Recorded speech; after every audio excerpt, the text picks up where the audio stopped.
Итак, вы пытаетесь понять, кому сейчас можно продать свою недвижимость на Северном Кипре. Раньше-то покупали хорошо, а сейчас куда все делось? На сделке-то как-то происходит с недвижимостью. Кто-то же, значит, покупает. Кто все эти загадочные люди, которые покупают недвижимость в 2025 году? Давайте в этом видео разбираться. Досматривайте до конца, это поможет вам сэкономить время, нервы и, возможно, даже деньги. Сначала давайте разберемся, а раньше-то кто покупал? Вот у нас с 2019 по, наверное, 2024 год был такой прям золотой период продажи недвижимости на Северном Кипре. Скорее всего, если вы сейчас смотрите это видео, возможно, вы в этот период как раз и стали счастливым владельцем недвижки здесь.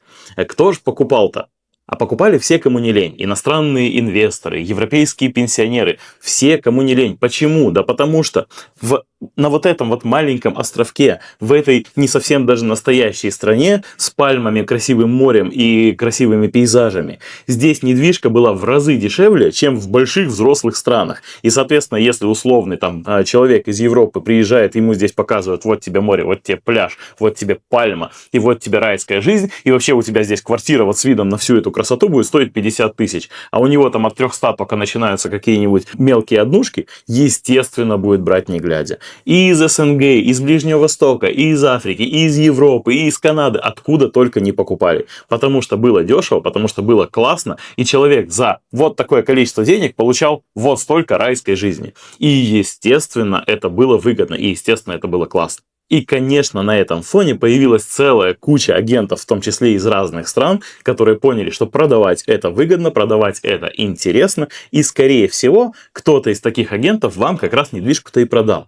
После 23 года, правда, это начало все замедляться, потому что цены уже подросли, но там пошли вот обычные риэлторские приемы, типа райский остров, доходность 30% годовых, там, посмотри, там, супер ликвидность, ты заработаешь в 3 раза больше через 2 года и вот это все прочее. Вывод: картинка была красивая, продолжали покупать. Вообще, вот этот период с 19 по 23 год многие продавцы недвижимости и многие агенты вспоминают как золотая эра Северного Кипра. Здесь скупали все, кому не лень, здесь деньги текли рекой, просто была не жизнь, а сказка. Каждый риэлтор ездил на своем личном Бентли. Но на самом деле было очень наивно думать, что это и есть рынок, и так будет всегда. Потому что это был бум на мелком рынке. Многие называют это пузырь, это не совсем пузырь. Пузырь — это когда ты на эмоциях продаешь ничего. А продавали это действительно недвижку, продавали жизнь в стране. Просто спрос сильно превышал предложение и сильно превышал емкость рынка. И, соответственно, этот бум рано или поздно должен был закончиться. Было глупо думать, что так будет всегда. Так а если это был такой бум, аномальный всплеск спроса, вполне логично, что бывает за таким спросом? Правильно, стагнация, спад, так или иначе какой-то откат назад. И вот он как раз начался в 2024 году. И многие думают, что это все из-за вот этого жестокого античеловечного закона, который приняли в мае 2024 года, который запрещает иностранцам покупать недвижимость, и стало здесь все иностранцам неинтересно. Но на самом деле не так. Предпосылки были гораздо раньше, и спрос снижался раньше. Просто почему? Потому что цены на недвижимость уже росли до такой степени, что покупателю можно было уже задуматься, а действительно ли мне нужна за 150, за 200 тысяч, за 300 тысяч фунтов недвижимость на острове, в не совсем, так давайте откровенно говорить, настоящей стране, если плюс-минус за те же деньги можно купить уже другие средиземноморские страны, или немножко доплатить и уже купить прям крутые европейские страны. То есть было уже с чем сравнивать, уже было не так дешево, цена уже не то чтобы подарок.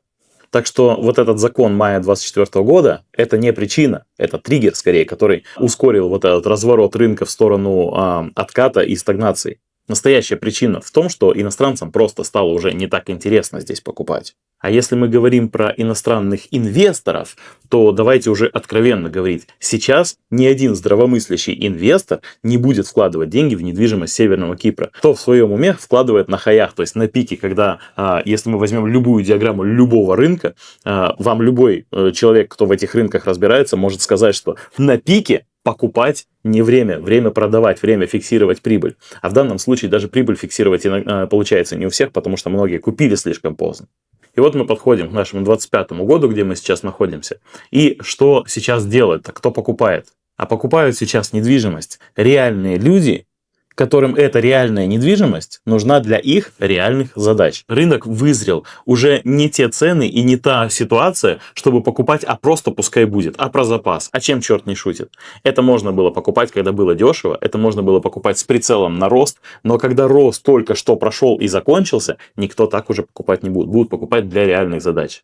Для жизни, для отдыха, но для тех людей, которым эта недвижимость действительно нужна по прямому ее назначению. И вот у нас в конце 2025 года есть такие определенные ядра спроса. То есть это те сегменты рынка недвижимости, где сделки делаются, есть достаточное количество покупателей, чтобы выйти на рынок и с большой вероятностью в относительно недорогие сроки взять и продать свою недвижимость. И первое такое ядро – это двушки и трешки в жилых городах типа Гирны, Фомагусты и Левкоши, подходящие под ипотеку, то есть с выделенным титулом. Кто их покупает? Их покупают, во-первых, молодые киприоты, у которых там только-только семья вот образовалась, они, допустим, женились, им родители, может быть, там подарили на первоначальный взнос, они в ипотеку что-то добрали. И также граждане Турции тоже покупают, потому что им доступна ипотека. Турецкая и кипрская молодежь редко берет однушки и студии, потому что менталитет такой, что дети появятся, где они жить будут? Не на коленках же у нас. А если родители к нам в гости приедут? То есть это минимум трешка нужна. Ну ладно, черт с ним, двушка минимум.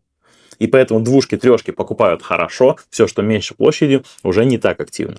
Другое ядро спроса для той же аудитории, но может быть чуть-чуть постарше, это недорогие дома до 150-160 тысяч. Тоже с выделенным титулом, тоже желательно, которые подходят под ипотеку. Там уже люди немножко постарше, у них уже немножко побольше первоначального взноса, и где они могут там добрать ипотеку и переехать из квартиры в дом, они это сейчас делают с удовольствием, потому что понимают, что сейчас самое время решать вопрос с недвижимостью. И третье такое ядро спроса, скажем так, от местных инвесторов, кто разбирается в этом рынке и покупают с холодным расчетом. Это просто все, что можно купить сейчас задешево. Все, что сейчас спросом не пользуется, и там всегда найдутся те, кому надо продать сейчас, у которых вопрос жизни и смерти, которым надо вот прямо сейчас конвертировать недвижимость в деньги. Сейчас, когда предложений больше, чем покупателей на рынке, найдутся люди, которые готовы отдать свою недвижимость очень дешево. И есть шанс найти человека, как правило, разбирающегося в местном рынке, который эту недвижимость купит про запас, просто потому что дешевле, чем сейчас, она уже не станет. Если ваш объект попадает под эти категории, вам сейчас продать будет относительно легко. То есть поставьте конкурентоспособную цену, и в разумные сроки найдется покупатель, который будет согласен обменять свои деньги на вашу недвижимость. Потому что таких покупателей на рынке сейчас достаточное количество. А что делать всем остальным, тем, кто в эти ядра спроса не попадает? Например, вот те же студии в Искеле, где на одного покупателя, который сейчас в 2025 году согласен купить студию, приходится там десятки, а то и сотни иногда предложений о продаже.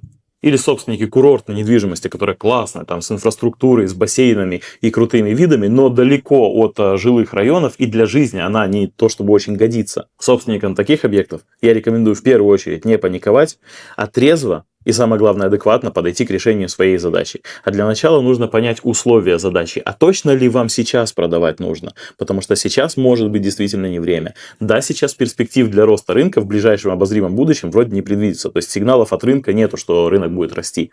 Но все-таки такая ситуация будет тоже не вечная. И если вам не горит и не нужны деньги прямо сейчас, может быть, действительно, посдавать в аренду, либо вообще отложить продажу, но что-то придумать, чтобы не выходить в большой минус. А если деньги нужны все-таки прямо сейчас, и хочется уже либо закрыть историю с Северным Кипром и инвестировать куда-то дальше эти деньги, либо, может быть, деньги нужны для каких-то других целей, то первое, что нужно сделать, это признать реальность. А реальность, скорее всего, такова, что выйти в плюс у вас, скорее всего, не получится. Не то время сейчас выбрали, чтобы продавать недвижимость. Возможно, вы выйдете в какой-то небольшой плюс просто потому, что брали дешево. Но если вы покупали в 2022 году или позже, то смотрите, чтобы выйти в плюс, вам нужно посчитать, во-первых, сумма в договоре купли-продажи – это еще и не стоимость покупки, потому что в этой стоимости сидит комиссия агента, а то еще и не одного. Комиссия отдела продаж застройщика, плюс налоги, часть из них сидит внутри, часть вы заплатили сверху, и плюс еще налоги с продажи, когда вы будете выходить, вы тоже заплатите комиссию агентству, вы тоже заплатите налог с продажи, тот же стопаж, да, и еще дополнительные расходы, ту же переуступку застройщику вы оплатите. Вот чтобы эти расходы окупить и хотя бы в ноль выйти, представляете, какая маржа должна быть. И если вы покупали уже на хаях, то есть на высоком рынке, да, после 2022 года, скорее всего, выйти в плюс или даже в ноль у вас не получится. Если вам нужны деньги прямо сейчас, нужно минимизировать убытки, а не говорить о прибыли. Если вы не готовы выходить в минус, найдите способ подождать. Как минимизировать эти убытки? Давайте базово поймем, как сейчас рынок работает. Вот смотрите, на одного покупателя, который вот прямо сейчас, сегодня, пока вы смотрите это видео, согласен обменять свои деньги на вашу недвижимость, приходится таких предложений, как ваши, десятки, а то и несколько десятков, а то и вообще сотни. Эту конкуренцию сейчас нужно выиграть. Самый простой способ – ронять цену. Но если вы хотите выжать максимум из той ситуации, что вам сейчас рынок дает, минимизировать убытки и получить максимально возможную сумму от рынка на руки, то вам эту конкуренцию нужно выигрывать как-то. То есть сейчас в такой ситуации на рынке просто выставить на 10 порталах и ждать, когда покупатель придет, не работает. Один покупатель на 10 объектов ходит и выбирает недвижимость. Какова вероятность, что он дойдет до вас и выполнит ваши хотелки все? Отдать всем агентам, пускай они предлагают своим покупателям, тоже не сработает. Потому что агенту не интересно, продадите вы свою недвижимость или нет. Если будет заинтересованный покупатель, они придут и заработают на вас. Если не будет покупателя, да и черт бы с вами, им не интересна ваша ситуация. Чтобы конвертировать свою недвижимость в деньги в условиях вот этой гиперконкуренции, вам нужно грамотно работать с маркетингом. То есть, во-первых, определить конкурентоспособную цену. Не то, сколько бы вам хотелось, и пускай кому надо, тот купит. Это так точно не сработает. Во-вторых, в этой конкурентной среде, в том ценовом сегменте, который вы определили, создать самое конкурентоспособное, самое вкусное, самое интересное предложение, чтобы покупателю вот среди всех этих предложений, чтобы ему было интереснее всего прийти именно к вам. Третье, когда он придет, получить от него предложение о покупке. А для этого он должен убедиться, его нужно убедить, что это лучшее предложение на рынке, решающее его задачи. Вот эту работу, если вы проведете, вот тогда есть возможность получить максимум денег за вашу недвижимость в тех условиях, что сейчас есть в 2025 году. И, к сожалению, выставить на авось в ожидании чуда или дурака или чего-то еще просто вот моя цена вот такая, а вдруг кто-то придет, а вдруг кто-то купит, это не работает. Точнее, работает, но, к сожалению, не в ваших интересах. Потому что вот этими своими завышенными ожиданиями, когда вы делаете публичное предложение рынку, вы помогаете продаваться вашим конкурентам. Потому что покупатель сравнивает вашу хотелку с какой-то реальной стоимостью, реальной конкурентоспособной, и такой, ну да, вот это предложение интересно, я пойду туда, а не к вам. Чтобы выиграть эту конкуренцию, нужно быть конкурентоспособным, а не помогать остальным выглядеть привлекательнее на вашем фоне. Если это видео прислал вам наш агент, вернитесь к диалогу с ним. Он уже делает все, чтобы решить вашу задачу и обменять вашу недвижимость на деньги. А если вы нашли это видео каким-то другим путем и вам нужно продать недвижимость на Северном Кипре, напишите нам, контакты в профиле или описании. Мы не обещаем чудес, но мы делаем вашу продажу возможной в реальностях 2025 года. А если вас в этом самом 2025 году интересует работа в сфере недвижимости на Северном Кипре, тоже напишите нам, потому что мы растем и нам требуются адекватные люди, чтобы работать, приносить пользу людям и конвертировать ее в прибыль для себя.